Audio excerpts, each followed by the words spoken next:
오늘 함께 은혜 받을 하나님의 말씀, 로마서 12장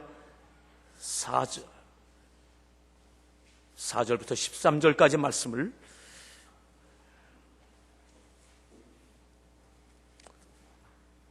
함께 교독하겠습니다. 우리가 한 몸에 많은 지체를 가졌으나 모든 지체가 같은 기능을 가진 것이 아니니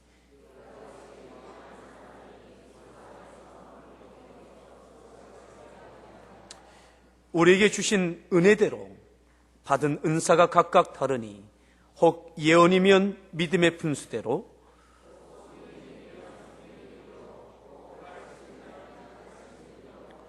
혹 위로하는 자면 위로하는 일로, 구제하는 자는 성실함으로, 다스리는 자는 부지런함으로, 긍휼을 베푸는 자는 즐거움으로 할 것이니라.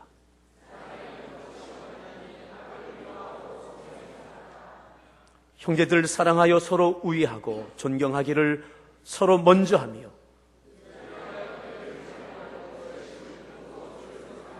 소망 중에 즐거워하며 환난 중에 참으며 기도에 항상 힘쓰며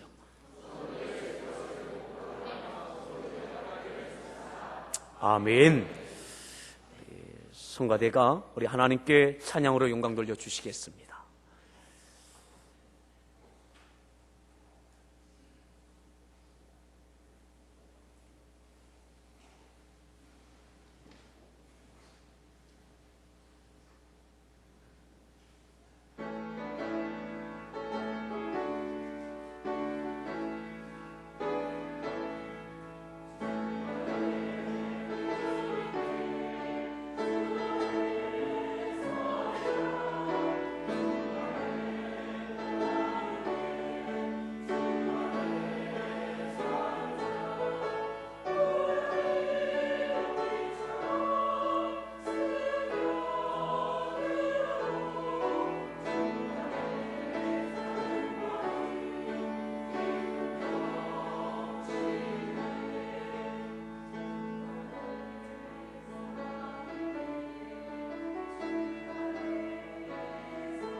할렐루야.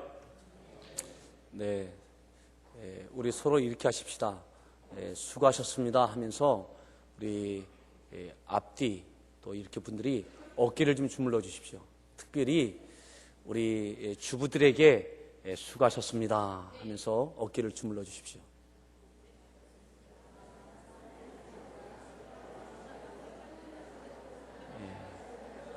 김장하느냐고 수고하셨습니다.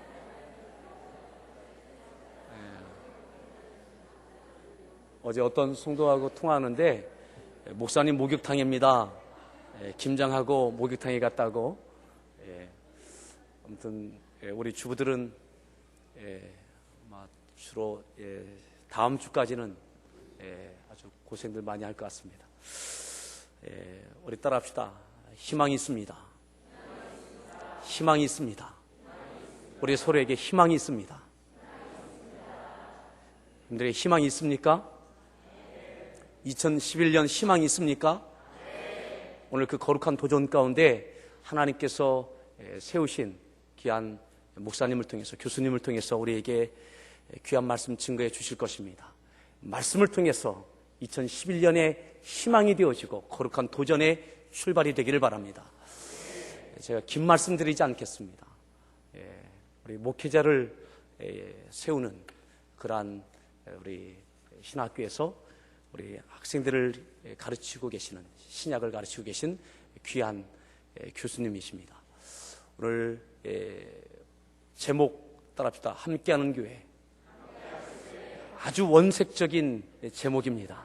아주 노골적인 제목을 가지고 오늘 우리에게 말씀을 증거해 주실 터인데, 우리 귀한 교수님 나오실 때에 우리 이렇게 박수로 이렇게 맞이하시면 좋겠습니다. 나오시겠습니다.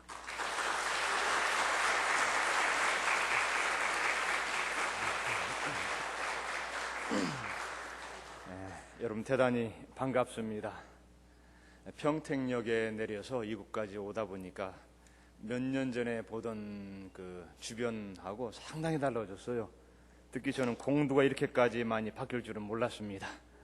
또 와서 보니까 우리 함께하는 교회 건물도 좀 아름답고, 또 목사님께 주시는 주보라든지 교회 속에 부르셔 보니까 아주 깔끔하고 산뜻하고 세련되게 나왔습니다.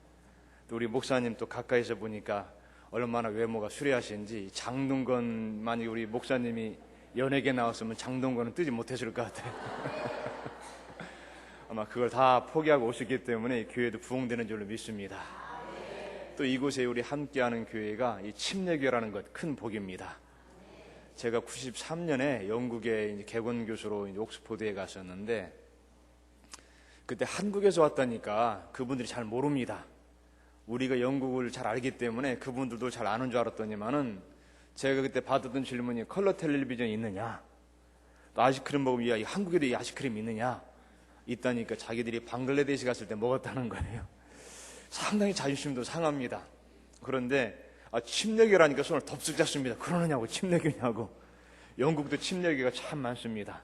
제가 느낀 것은, 물론 미국은 말할 것도 없지요. 어디 가든지 이게 코리안 하면 갸우뚱하다가도 차이니스, 자페니스 하다가도 침례교 하면 형제처럼 반갑게 대해져서 재미있는 외국 생활을 했습니다. 여러분들 또 가시게 될 교도 있고, 여기 젊은 사람들은 언젠가 한번 나갈 건데, 그럴 때에 세계 어디 가도 침례교회 없는 데가 없습니다. 그럴 때마다 나는 침례교인이요, 베프티스트 하면은 아마 우리 여러분 패스포드보다 더 많은 환영을 받을 줄로 믿습니다. 그런데 바로 이 아름다운 함께하는 침례교회가 이 공도에 있다는 것, 이 지역의 축복인 줄로 믿습니다. 또 여러분의 복인 줄로 믿습니다.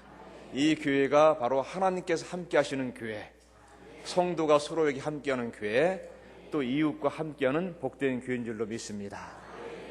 저는 이 로마서를 통해서 바로 이 교회가 내년도에 거룩한 도전을 하기를 다시 한번 도전을 주려고 합니다. 로마서가 11장까지는 이스라엘 민족의 구원에 관한 내용이 나오다가 12장부터는 본격적으로 우리 성도들이 어떻게 살아가야만 될지라는 내용이 나옵니다. 우리가 어떻게 그리스도인답게 살아갈 수 있느냐라는 것이지요. 매일마다 교회에 나와서 예배 드려야만 되느냐, 아니면 일상생활 가운데서, 학생들은 학교 생활에서, 직장인들은 직장 생활 가운데서 어떻게 하는 것이 신자의 모습인지, 이 모습에 대해서 이 12장에서 구체적으로 말하고 있습니다. 우리가 방금 우리 목사님과 여러분들이 함께 봉독했던 12장 말씀, 이 말씀만 그대로 지킨다면은 하나님께서 원하시는 교회고, 여기에서 바로 말씀하시는 교회가 함께하는 교회인 줄로 믿습니다. 바로 함께하는 교회, 하나님이 함께하고 성도가 서로에게 함께하고 이 교회가 지역과 함께하는 교회, 이 모습이 우리가 읽은 성경 말씀에 그대로 녹아져 있습니다. 여러분, 함께한다는 것은 복된 일인 줄 믿습니다. 제가 아버님께서 이제 94년도에 소천하셔서 갑자기 귀국하게 되었습니다. 저는 둘째고 제 위에 형님이 있고 제 밑에 남동생이 있습니다. 그때 마침 저는 영국에 있었고 제 위에 있는 형님은 스웨덴에 있었습니다.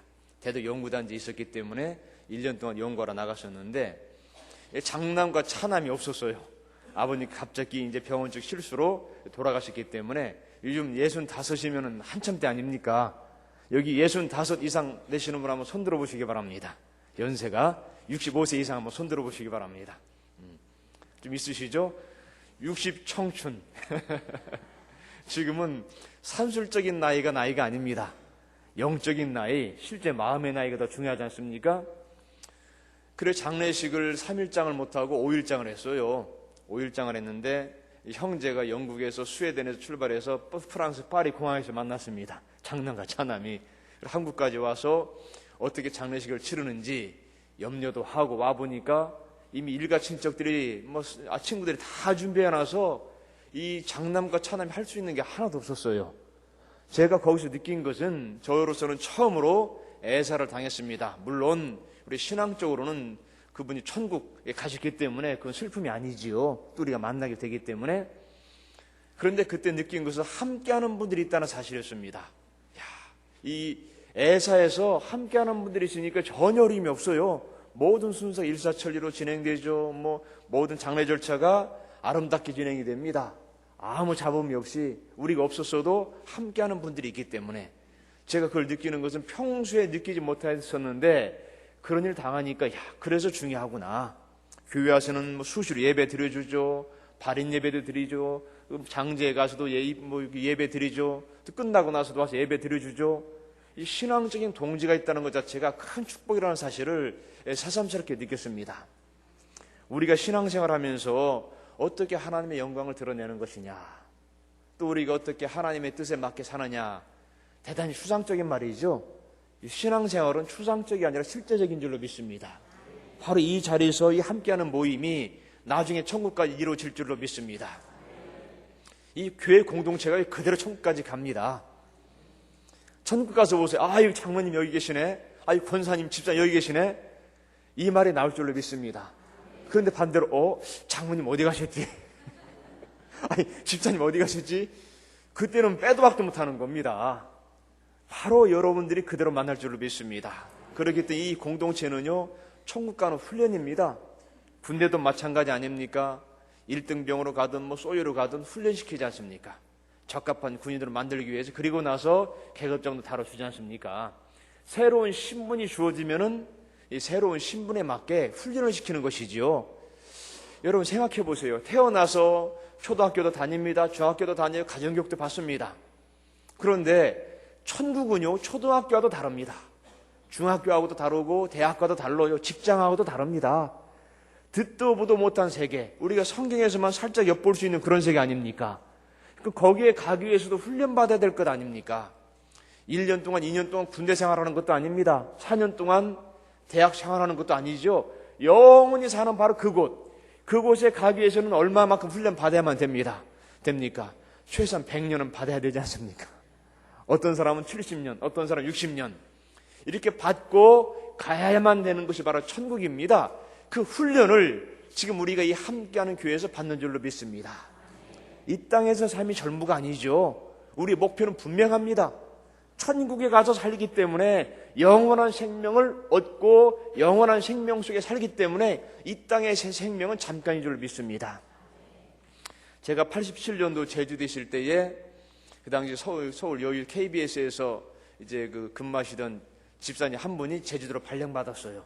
근데 그분이 무척 고민했다고 합니다. 가족들은 서울에 있는데 이 사표를 내야 될까 말아야 될까. 지금은 제주도 가는 항공편도 참 많이 있지요. 그런데 이 서울 살다가 이 제주도로 발령받았으니 얼마나 기가 막힙니까? 사표로 심각히 고려했습니다. 그만두려고. 근데 상담을 하면서 얘기했어요. 집사님, 직장이 전부가 아니라 하나님께서 하나님의 일을 하도록 만들기 위해 직장을 주신 겁니다. 그렇지 않았더라면 지금까지 뭔가 인생의 목적이 잘못됐습니다. 제주도로 보내신 것은 선교사로 보내신 것입니다. 선교사로 보냈는데 그냥 보내지 않고 직장까지 덤으로 주지 않았습니까? 그렇다는 거예요. 그리고 그분이 성실하게 교회에 봉사했습니다. 여러분, 이 땅에서의 삶은 하늘나라를 위한 훈련생들에게 주어진 일인 줄로 믿습니다. 바로 이 함께하는 교회를 통해서 여러분 열심히 훈련 받으시기 바랍니다. 이 믿음의 공동체, 나중에 천국 가서 이어지는 공동체는 이 땅에 아무것도 없습니다. 교회 이외에는 남는 공동체가 없다는 사실입니다. 얼마나 복됩니까? 그런 훈련의 모습을 바로 로마서 12장에서 우리에게 주고 있는 겁니다. 로마서 12장 5절에 보니까 이와 같이 우리 많은 사람이 그리스도 안에서 한 몸이 되어 서로 지체가 되었느니라. 더 나아가서 우리에게 주신 은혜대로 받은 은사가 다르니 은혜대로 받은 은사가 다르니 이렇게 말합니다. 이 헬라어 신약 성경에 쓰여진 원어를 보면은 은혜라는 말과 은사라는 말은 뿌리가 같습니다. 하나님의 은혜가 나에게 임했을 때는 은사로 나타난다는 사실입니다. 하나님의 은혜의 개별화가 은사라는 것이죠. 하나님께서 나에게 은혜를 주시면은 그 은혜는 각자 받은 은사로 표출되는 줄로 믿습니다. 모든 성도가 은사가 있어요. 은사가 없는 사람이 없습니다. 그래서 어떤 면에서 이 함께하는 교회는 은사 공동체인 줄로 믿습니다. 우리 아름다운 성가대 찬양했습니다. 지휘도 하고 반주도 했습니다. 안내도 합니다. 식당 봉사도 합니다. 아름다운 디자인도 하고 장식도 하고 찬양도 합니다.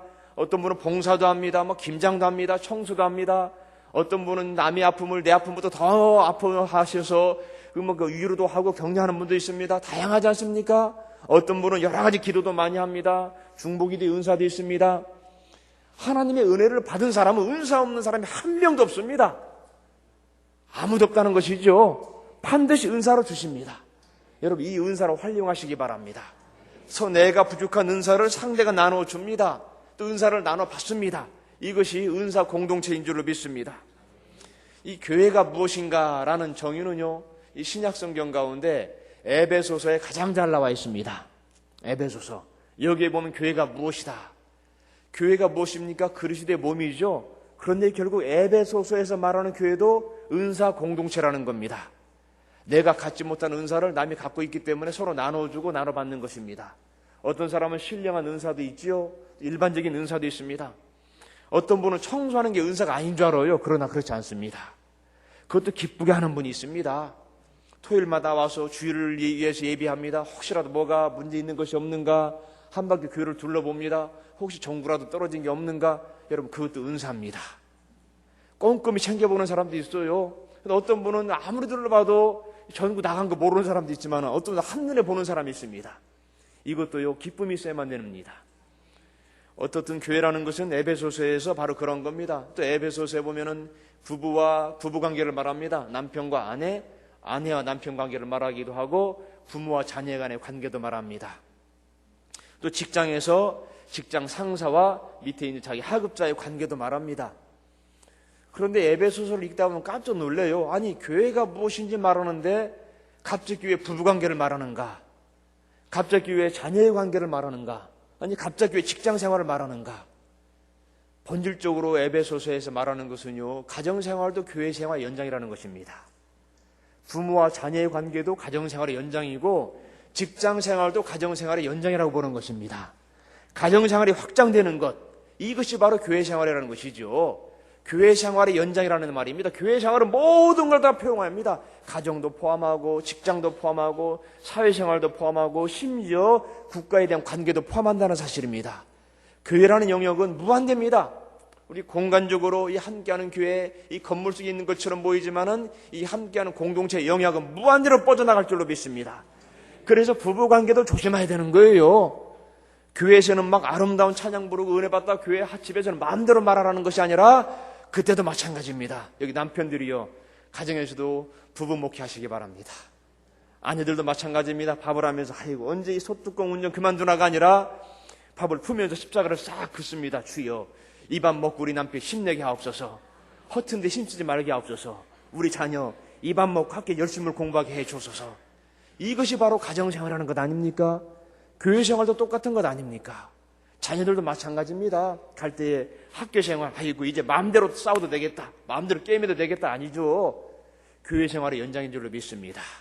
직장생활도 마찬가지예요. 여러분, 직장생활 하다 보면 참 미운 사람도 있습니다.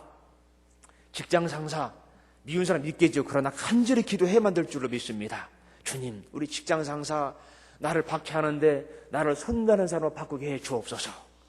내 밑에 직원 참 얄밉습니다. 한 대 줘받고 싶고 참 인사 고가에 빵점 주고 싶습니다. 그 말 하기 전에 주님, 저가 나를 진심으로 섬기는 사람 되게 해 주옵소서. 그럼 먼저 축복하시기 바랍니다. 축복하면 그 축복의 말은 제가 제일 먼저 들어요. 자기가 저주하면 저주하는 말은 내가 제일 먼저 듣습니다. 주님께서 원수를 위해 축복하라고 하시는 것은 나를 위한 겁니다. 내가 축복할 때는 그 축복이 나에게 올 줄로 믿습니다. 그 직장생활도 가정생활도 학업생활도 이웃생활도 일가 친척 만날 때도 내가 그리스도의 사자가 되어서 복음을 전하는 일꾼인 줄 믿습니다.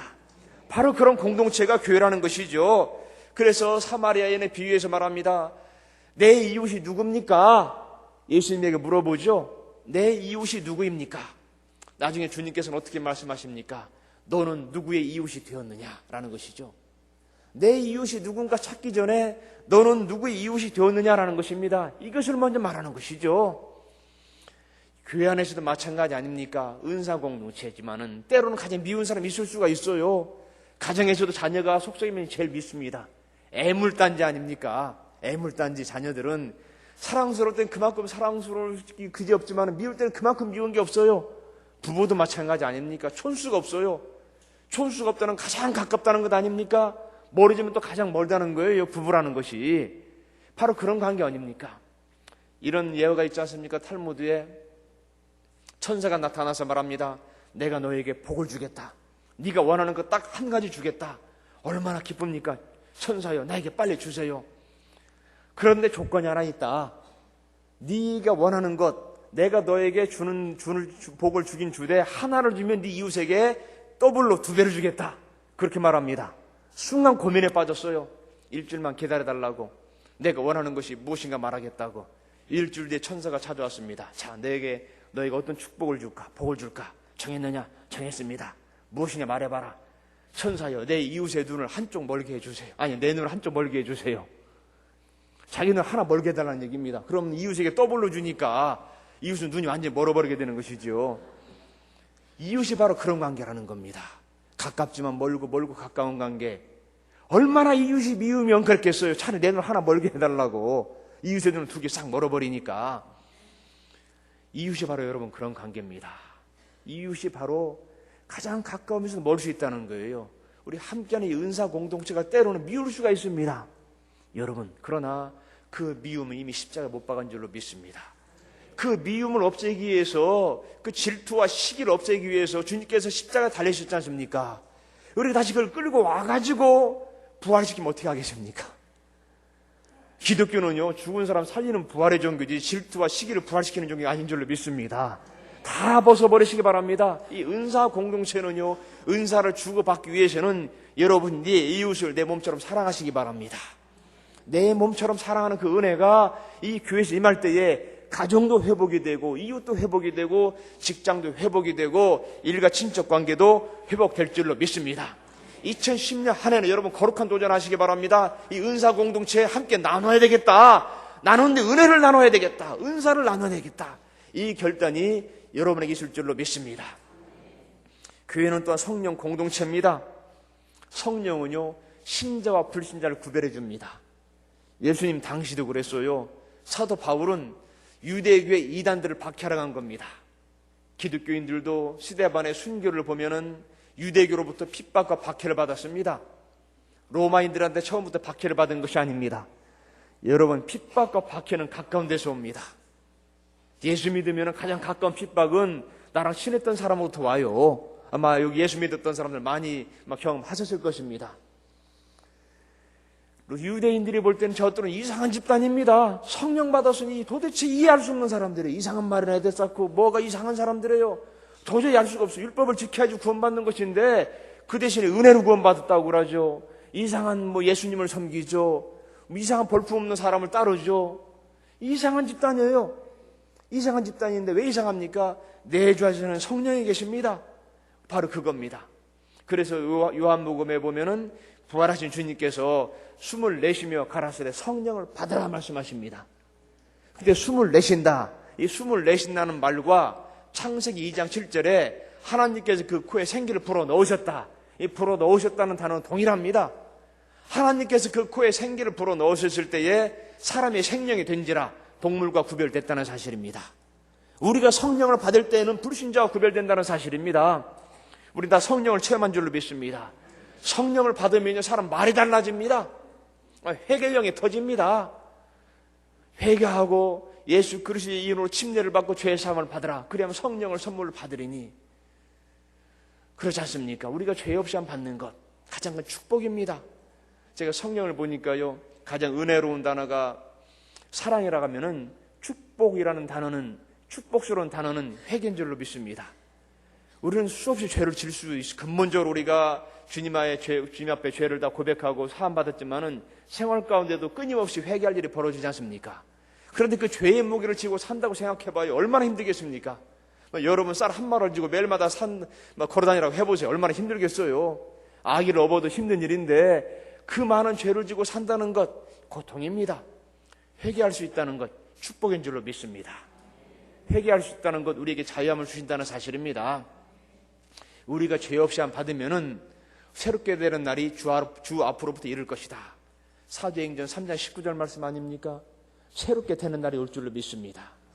회개하면은, 그런데 회개도요 성령께서 임하셔야만 됩니다. 성령께서 우리 영을 치시면은 내 마음에 있는 죄를 구석구석 생각나게 해서 죄가 터진다는 사실입니다. 여러분 회개의 영을 받고 회개하셨을 줄로 믿습니다. 아직도 안 하셨다면 올해 막 가기 전에 회개하시기 바랍니다. 성령께서 부어주셔야 돼요. 성령께서 부어주시면은요 이 죄가 뜨거워서 견딜 수가 없이 터집니다. 이 매운 청양고추 하나만 먹어도 매워서 어쩔 줄 모르지 않습니까? 이 성령의 물이 떨어지게 되면, 회개의 영이 부어지게 되면은 마음 구석구석 죄가 다 토해질 수밖에 없는 겁니다. 그럼 인생이 달라지고 물질관이 달라집니다. 이 땅 살아가면서 여러분 물질관이 달라지지 않으면 승리할 수가 없어요. 성령의 사람들은 한결같이 보면 물질관이 다릅니다. 저는 부모님이 건축을 하셨기 때문에 용돈을 받아본 적이 없어요.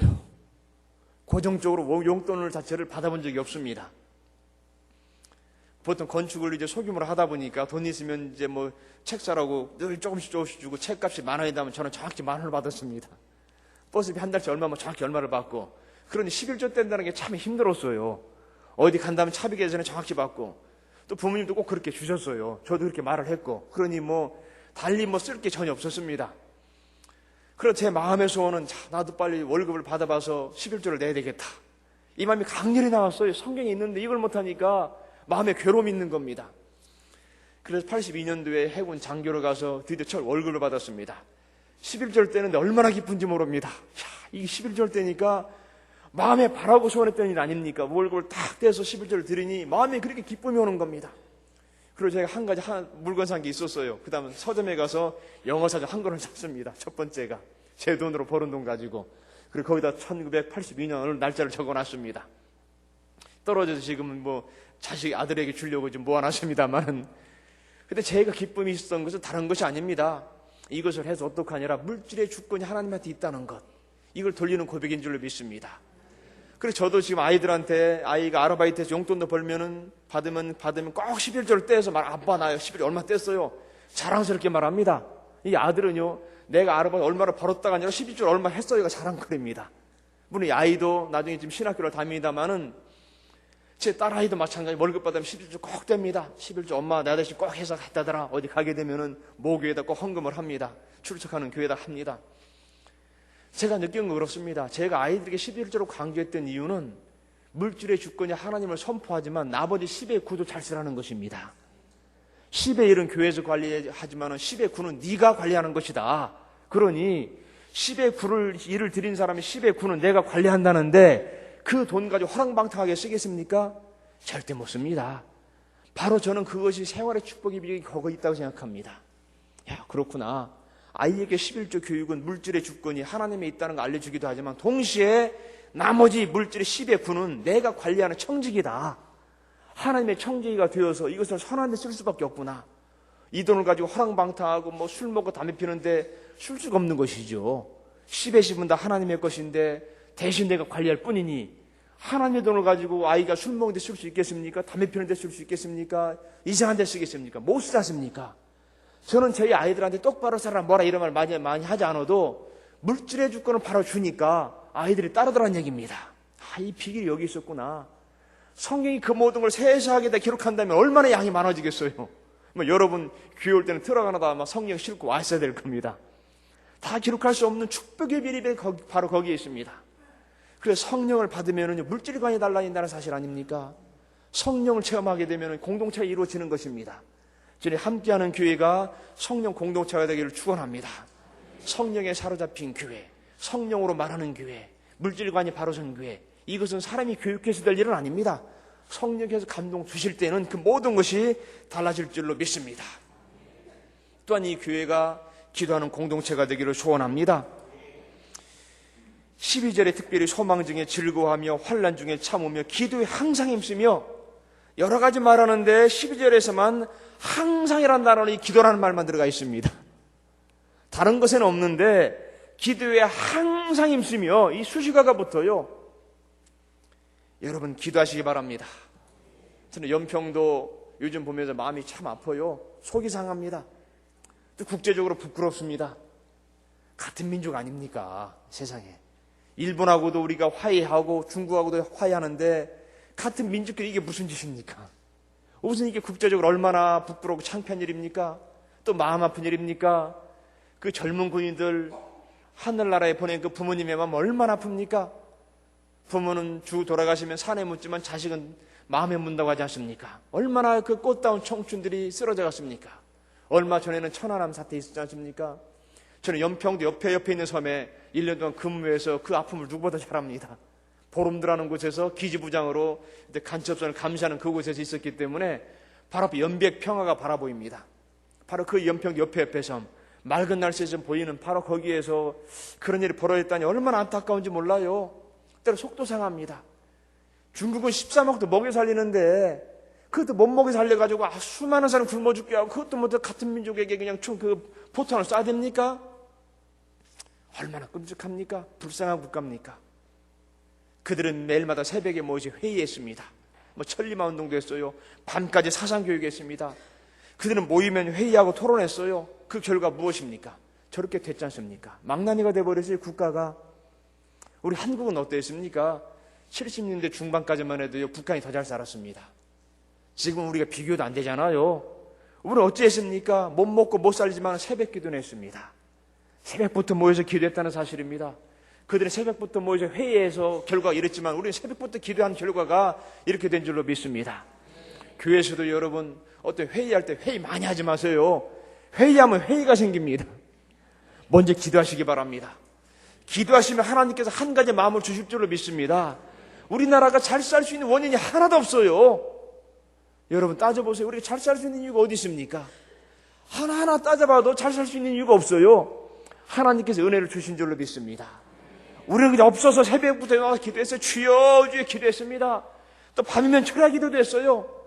새벽 기도하고 철야 기도하고 예배 모이고 뭐하고 얼마나 잘 모일 때마다 우리는 기도했습니까? 찬양하고 없어도 기도하고 없어도 찬양하고 못 먹어도 찬양하고 못 먹어도 기도하고 더 없으면 금식 기도하고 이런 한국교회가 우리나라의 부흥의 원동력이 된 줄로 믿습니다. 북한은 모일 때마다 회의하고 토론하고 이러니 같은 민족이 아니라 포나 쏴대고 메꾸는 젊은이 죽이지 않습니까? 이 교회는 기도하는 교회가 되시기 바랍니다. 이 함께하는 교회 성도들은 여러분 기도하는 가정이 되시기 바랍니다. 특히 아버지 되시는 분들 한번 손 들어보시기 바랍니다. 아버지 되시는 분들 내리시기 바랍니다. 믿음의 기도를 베푸는 가장 되시기 바랍니다. 아내에게 잔소리하고 자녀에게 잔소리하기 전에 먼저 무릎 꿇는 기도하는 모습을 보여주시기 바랍니다. 제 아들 여시가 어렸을 때 집에서 예배 드리는데 어떻게 하다 보니까 인상을 쓰고 쫙 이렇게 기도하고 있어요. 그러다 다 끝난 다음에 물어봤으면 얘야 너 왜 그렇게 기도할 때 이렇게 인상 쓰고 기도하냐니까 아빠가 그러잖아요. 우리가 보통 집중하는데 이렇게 하지 않습니까? 어느 본 겁니다. 아이가 본 거예요. 아이 그렇구나. 제가 느낀 것은 예배하라 기도하기 전에 아이들은 보고 배운다는 사실입니다. 보고 배우는 겁니다. 아버지가 무릎 꿇으면 아이도 무릎 꿇습니다. 가장은요 아이 머리에 손 얹고 축복하는 겁니다. 아이들 학교 갈 때 늦게 일어났다 구박하고 보내면 아이는 집에 올 때 싸우고 돌아옵니다. 화가 나더라도 아버지들 아이들 갈 때 축복 기도해 주시기 바랍니다. 아내를 위해 축복 기도해 주시기 바랍니다. 손 붙잡고 기도하시기 바랍니다. 부부간에도 때로 손 붙잡고 통성기도 해야 돼요. 서로 어색함이 문제가 있는 겁니다. 우리 함께하는 교회는 함께 손잡고 기도해야 되지 않습니까? 근데 참 우리 아름다운 찬양 아까도 있었고 뭐 찬양 하시는데 이게 기도할 때요 소리 내서 기도하는 거 쉽지 않습니다. 제가 이제 은혜도 받고 성령 체험도 기도도 하는데 제 아들 녀석이 기도도 참 많이 해요 하는데 이 통성 기도를 못 하는 겁니다. 은혜를 받았어요. 영국에 가서 이제 학교를 넣어야 되는데 입학이 안 되는 겁니다. 웨이팅 리스트에 올라가고 런던에서 한 10개 군데 학교를 돌아다니는데도 입학을 못 시켰어요. 학교 가려고 신발은 사놓고 이제 구두는 사다 놓고 걔들은 이제 그 운동화 대신 구두 신으니까요. 신발장에 신을 보면서 마음이 아픈 겁니다. 학교를 못 보내가지고. 몇 군데 가도 안 되는 겁니다. 뭐 컴플레인 해도 안 되고 다 뭐 이제 거절당했습니다. 근데 자기 엄마는 이제 제 아내는 그 아들하고 오후 3시만 되면 예배를 드렸습니다. 하나님께서 보내주실 것이라. 근데 저도 처음에는 노는 곳이 기분 좋다가 나중에는 불안한가 봐요. 교회 가면 어느 학교 다니냐면은 할 말이 없는 겁니다. 그러니까 이제 저도 은근히 학교 가고 싶은 마음이 나는 거예요. 놀 때는 무척 좋아하다가 저도 뭐 이상하고 어디 다녀야 해도 말할 수도 없고 뭐 주변에서도 심각하게 바라보지. 그러니까 열심히 예배 드리는 겁니다. 어느 날 아빠 나 다음 주부터 학교 가요 그러는 겁니다.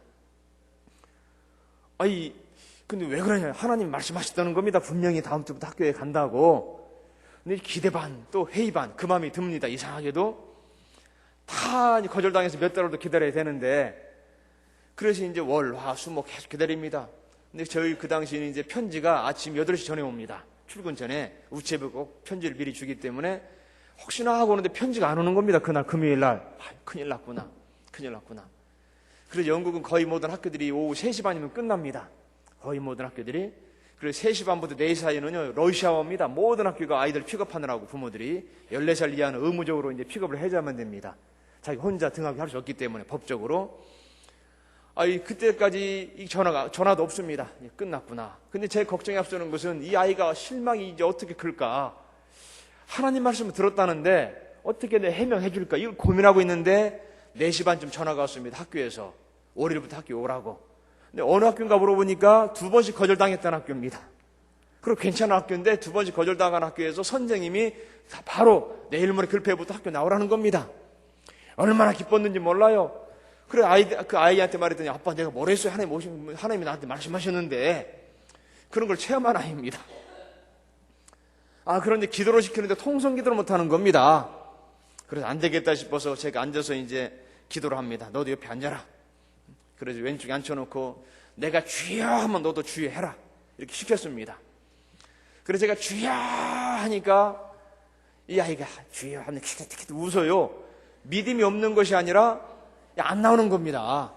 이 찬양도요, 평생 가도 손 못 올리는 분이 있습니다. 그래, 어색하잖아요. 마음에 올리고 싶은데 안 되는 겁니다.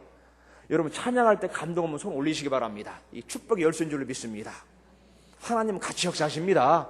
보십니다. 근데 그렇다고 기도한다고 안 한다고 혼내킬 수도 없잖아요. 그럼 더 못하니까. 참 힘든 겁니다, 그것이. 순간적으로 하나님이 어떻게 하게 하면 좋겠습니까? 그래서 순간 하나님께 지혜를 주셨습니다.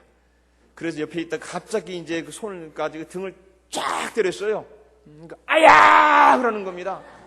아이들 그렇죠. 기도하라 해놓고 한 대 팍 때려버리니 얼마나 놀랬겠어요. 예고한 것도 아닌데. 그래서 제가 봐라. 이러면 그렇게 하는 거다. 이게 뭔가 감이 오는 겁니다. 이게 아야 대신에 쥐야 하면 되는 거거든요. 이게 아주 간단합니다. 동성기도가. 은혜가 되려면요, 맞아도 은혜가 됩니다. 때려도 은혜가 돼요. 이 교회에서 시험 당하시는 분들 자기 문제인 줄로 믿습니다.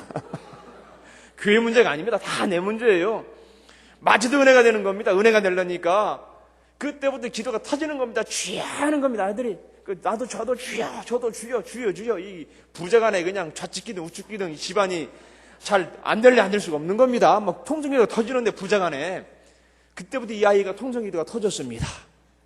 막 기도가 나오는. 그래서 영국에서 대학 다니다 그만두고 침례신학대학교 지금 입학해서 신학과 2학년입니다. 목사 되려고. 기도가 터지니까 은혜가 되는 겁니다. 그래서 한 번에 한국에 나와서 제가 퇴근하고 집에 갔는데 제 안방에 문이 닫혀 있어요. 그래서 제 아내한테 왜 그러느냐고 들어가는데 들어가지 말라는 거예요. 뭐가 상당히 좋아가지고 흥분해서 왜 그러냐니까 아들이 기도한다는 거예요. 제가 해놓은 대로 가운데 담요 펴놓고 이제 막 기도를 하는 것 같아요. 소리 들어보니까 막 통성기도 하고 뭐 방언으로도 기도하고 통성으로도 기도하고 막 하는 겁니다. 제 아내는 아이가 기도 많이 하는 겁니다. 신학생 때부터 열심히 해야 된다. 저는 나중에도 하게 되는데 이런 자유방임적이지만 제 아내는 아니다. 막 다부지게 막 해야 된다. 다니엘처럼 뭐 해야 된다. 막 이런. 그래서 제 아들 말이 엄마는 나에 대한 스토커예요. 그래. 사일사철 감시한다. 그런 이제 우스갯소리도 합니다만은 얼마나 제 아내가 기분 좋아하는지 가만히 들어보니까 막 기도를 막 통성기도 하는 겁니다. 울며 기도하고 막 그렇죠. 모른 척하고 거실에서 기다렸죠. 그랬더니 슬그머니 끝나고 시방에 갑니다. 가니까 휴지통도 있고 뭐 휴지 여기저기 있어요. 보니까 아직도 아이기 때문에 보라는 겁니다. 내가 얼마나 기도 많이 했나. 담요도 그대로 있고 뭐 눈물 흘린 휴지도 그대로 있고 열심히 했지만 아빠 우선 부시락큰 사인 같아요. 제가 근데 다 치워주면서 가서 격려. 잘했다. 어느 날은 새벽에 막 일어나서 막 기도합니다. 자기 방에서 막. 근데 제 아파트가 그때 복도식 아파트라, 복도식 아파트는 창문이 바로 복도로 돼 있지 않습니까? 제가 그랬어요. 우리 동네에 소문났을 거다. 저 집엔 이상한 애 있다고. 누가 우리 집 함부로 오지도 못할 거다. 거기 창문에 누가 드러나 말아 막 야고 기도하니 통성기도가 터지니 뭐 얼마나 열심히 기도하는지 모릅니다. 그리고 이 아이가 지금 열심히 목사로 훈련 받습니다. 여러분, 기도는요, 역사는 힘이 있습니다. 이 능력이 나타납니다. 이 교회는 통성기도와 부르짖는 기도를 통해서 충만한 역사가 나타날 줄로 믿습니다. 결국 보면 영적인 문제가 해결되면 육적인 문제도 해결됩니다. 요한복음 4장 28절에도 보니까 사마리아 여인이요, 한낮에 물동이를 이고 우물가에 왔습니다. 예수님을 만났지 않습니까? 근데 이상한 것은 4장 28절에 보니까 여인이 물동이를 버려두고 마을로 돌아갑니다. 갈증 때문에 물이 필요해서 물동이를 이고 우물가에 왔어요. 육체적인 갈증을 해소하기 위해서. 예수님을 만나는 순간에 영적인 갈증이 해소되는 순간에 이 여인은 육체적인 갈증도 해소된 줄로 믿습니다. 왜 하필 성경이 물동이를 버려 두고 갔다는 말을 했겠어요? 물동이를 버려 두고 갔습니다. 물을 들어왔던 여인이 물동이를 버려두고 마을로 다시 돌아갑니다. 육체적인 필요에 의해서 육체적인 갈증을 채우기 위해서 왔던 그 여인, 예수님을 만난 순간에 해소된 줄로 믿습니다. 우리가 살아가면서 접하는 많은 문제들이 때로는 영적인 문제입니다. 영적인 문제가 해소되면은 육체적인 문제도 해소될 줄로 믿습니다. 여러 가지 문제들도 마찬가지 아닙니까? 여러분 자녀들도 있지만은 학업이 또 마찬가지 아닙니까? 자녀가 잘 되기 원하는 심정은 어느 부분이나 마찬가지입니다. 아이고, 저놈이 힘이 없어서 공부 못하는구나. 보약 사줘봐야 보약 먹고 힘나서 더 돌아다닙니다. 그때는 금식시키면 되는 거예요. 그냥 금식시키면은 당연하게도 못 다니는 겁니다. 아이고, 제발 밥 주세요. 힘이 없어서 못 따라다니겠어요. 기도는 여러분 능력이 나타나는 줄로 믿습니다. 아이들도요, 지혜의 영을 받아야만 됩니다. 지식의 영을 받아야만 될 줄로 믿습니다. 결국 이 땅의 문제는 영적인 문제입니다. 사마리아 여인처럼 영적인 문제가 해소가 되니까 육체적인 문제가 해소됐다는 사실입니다. 여러분, 기도로 승리하시기 바랍니다. 이 함께하는 교회가 함께 기도할 때는 힘이 있습니다. 장작불도 모아놓으면 힘이 어마어마합니다. 하나를 가지고 태우는 것보다도 기도의 불길이 불탈 때는 역사는 힘이 나타나는 줄을 믿습니다.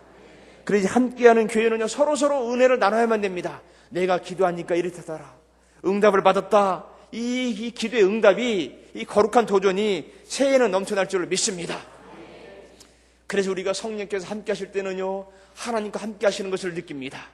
함께하는 교회가 될 줄로 믿습니다. 또 은사를 나누다 보면 서로에게 지체가 됩니다. 서로 지체가 되었느니라, 이 말 아닙니까? 함께 한다는 건 지체가 된다는 사실이고, 지체가 된다는 것은 은사를 나눈다는 사실입니다. 그럴 때 이 한몸됨이 이웃에게 전파될 줄로 믿습니다. 끊임없는 표적과 기적이 이 함께하는 교회에서 나타날 줄로 믿습니다. 제가 이스라엘 여행할 때 가나를 갔습니다. 그러니까 포도주를 팔아요. 바로 그때 그 포도주를 좀 남겨두었다. 요즘 파는지 모르겠어요. 예수님께서 최후의 만찬 때 쓰셨던 포도주를 지금도 판매한다는 겁니다. 물론 그 사람들이 우스개로 말을 써놨지만은요, 만약에 물이 포도주로 바뀌는 기적이 매일마다 나타난다면 여러분 어때 하시겠습니까? 아침에 물을 마시려고 보니까 포도주로 바뀌었어요. 아니, 이런 기적이. 그런데 우리는 그보다 더한 기적에 살고 있어요. 이 안성이 무엇으로 유명합니까? 안성 맞춤도 있지만은 안성 포도, 입장 포도. 저도 안성에서 포도를 맛있게 먹은 기억이 지금도 납니다. 처음에 거봉 먹었을 때 그 감동. 이런 왕포도가 다 있구나. 씨도 많이 없고 이게 몇 개 먹어도 배가 부르고. 요즘 홍부사가 더 맛있게 나왔다고 그래요.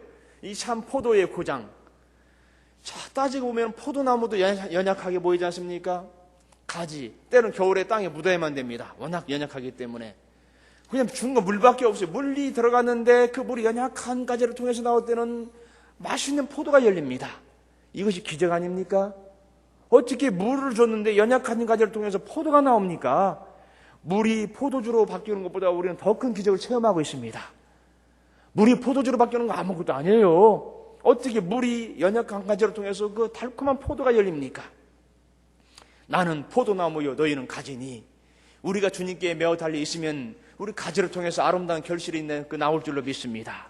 가지는 가지와 서로 연결이 됩니다. 아름다운 그 포도가 열립니다. 이 역사가 여러분이 함께 하실 때에 포도주 기적보다 더한 기적이 여러분 생활 가운데 열릴 줄로 믿습니다. 먼저 하나님과 함께 하시기 바랍니다. 서로 지체가 되면서 함께 하시기 바랍니다. 그럴 때 이웃과 함께하는 이 교회가 이 시대에 귀하게 쓰임받을 줄로 믿습니다. 희망을 갖기 바랍니다. 2011년 한 해는 바로 이 함께하는 교회의 시대가 될 줄로 믿습니다. 이 공도를 벗어나서 안성을 벗어나서 평택을 벗어나서 이 한반도 곳곳에 바로 이 공도에 있는 함께하는 교회가 하나님과 함께하는 교회다. 서로가 함께하는 교회다. 이웃과 함께하는 교회라는 칭찬이 자자하게 퍼지기를 주님의 이름으로 축원합니다. 우리 한번 기도하십시다. 아버지 하나님, 우리 모든 성도들 함께하는 교회로 보내주심을 진심으로 감사드립니다. 세상에 많은 거짓된 시인이 있지만은 따르지 아니하고 여호와 하나님을 나의 주 하나님으로 고백합니다. 먼저 하나님과 함께하는지 점검합니다. 아버지 하나님, 내 생명 다하는 그 시간까지 하나님과 함께하는 우리 심령 될 수 있도록 성령을 부어 주옵소서. 아버지 하나님, 이 교회가 또한 서로 함께하는 지체가 되기 원합니다. 은사를 나눠주기 원합니다. 서로에게 지체가 되기를 원합니다. 작은 일과 큰 일 구별 없이 충성할 수 우리가 되게 도와주시고, 이 교회를 위해서, 하나님의 몸된 교회를 위해서 죽도록 충성할 수 우리가 되게 도와주옵소서. 아버지 하나님, 이웃을 사랑하기 원합니다. 이웃이 함께하는 교회가 되기 원합니다. 주님께서 은혜를 부어주시고 사랑을 부어주시고 자비를 부어주셔서 칭찬이 자자한 교회로 삼아 주옵소서.